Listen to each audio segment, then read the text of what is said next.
Welcome Ram.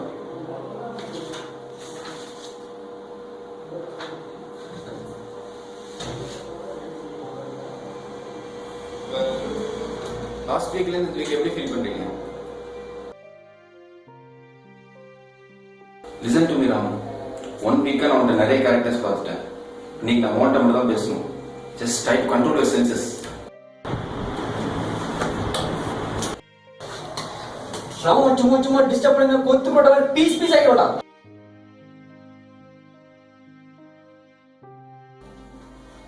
என்னம்மா நீங்க இப்படி பண்றீங்களேம்மா?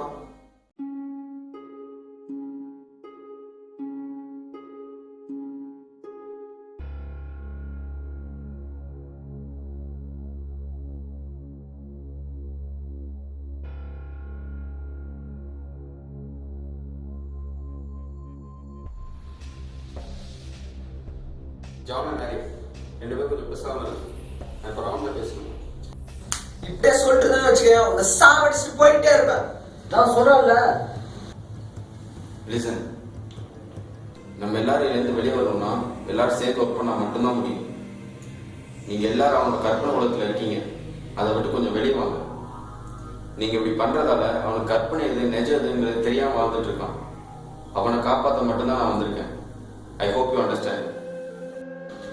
தேவையில்லை, உன் ஹெல்ப் எனக்கு தேவையில்லை. நீ பேசணும், ஜான் அடிக்கணும், அதை பார்த்து சிரிக்கணும். உங்க எல்லாரையும் சீனியர் கொடுத்து சாப்பிடுறீங்க. எவ்வளோ நேரம் ஆகும்? கேட்கும்.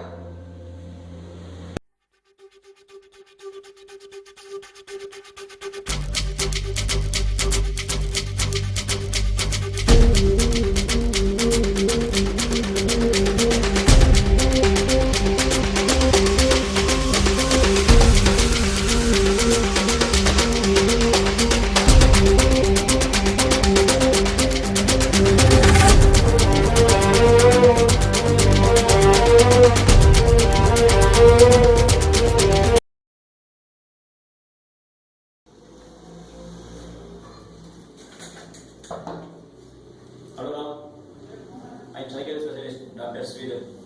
உங்களை எவ்வளோ ப்ராப்ளம் நான் தான். Are you okay for checkup?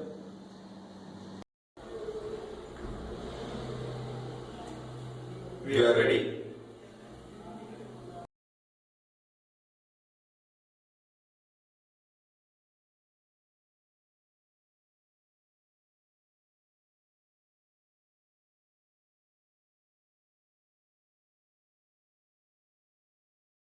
Ram, இப்போ எப்படி இருக்கீங்க? இப்போதான் டாக்டர் கற்பனை எது நிஜம் எதுன்னு லைட்டாக ஃபீல் பண்ண ஆரம்பிச்சிருக்கேன்.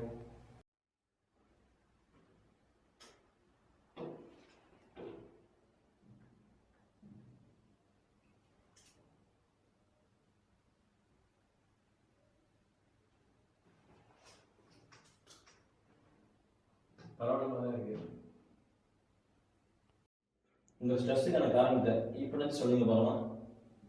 பார்த்தீங்கன்னா ரோட்டில் நிறைய பேர் தம் அடிச்சிட்டு இருக்காங்க. அவன் சட்டையை பிடிச்சி நான் போய் கேட்டேன், அவனை பைத்தியக்காரனா வேணா பைத்தியக்காரனா? இந்த மாதிரி என் வாழ்க்கையில் நிறைய விஷயம் நடந்திருக்கு டாக்டர். பஸ்ஸில் போயிட்டு இருந்தேன். என்னோட ஸ்டாப்பிங்க்கு மேலே பார்த்தீங்கன்னா 4 ரூபா. நான் 5 ரூபா கொடுத்தேன். 1 ரூபா திருப்பி கேட்டால் நானே பைத்தியக்காரன் தான். வேணா பைத்தியக்காரனா? பைத்தியக்காரன் வார்த்தை கேட்டாலே எனக்கு தலையெல்லாம் வெடிக்கிற மாதிரி இருக்கு டாக்டர். என்னால் முடியல. எனக்கு அப்படியே ஒரே இதாக இருக்கு டாக்டர். எப்பயுமே என்னை சுற்றி 4 பேர் இருக்க மாதிரி ஒரு கற்பனை உலகத்திலே இருக்கிறேன். நீங்கள் தான் இந்த இதுலேருந்து என்னை காப்பாற்றணும். ராம், நீங்கள் பயப்படுற மாதிரி இது ஒன்றும் பெரிய நோயெல்லாம் கிடையாது. நார்மலாக எல்லாத்தையும் இருக்கிற பிரச்சனை தான். நீங்கள் அப்பப்போ உங்கள் கோபத்தை கண்ட்ரோல் பண்ணிட்டீங்கன்னா இந்த பிரச்சனை ஈஸியாக சால்வ் ஆகிடும். உங்கள் கோபத்தை கண்ட்ரோல் பண்ண பாருங்கள். யோகா பண்ணுங்கள், டென்ஷன் ஆகாதீங்க, அதிகமாக வெளியே போங்க, உங்கள் மைண்டை முன்னாடி ஃப்ரீயாக வச்சுக்க பாருங்க. அப்போ தான் இந்த பிரச்சனை ஈஸியாக வெளியேற முடியும். ஓகேவா? Okay doctor, I will try to control myself. Okay Ram, try பண்ணுங்க. All the best.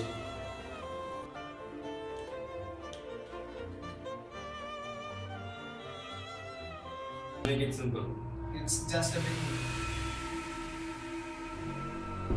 I'm waiting.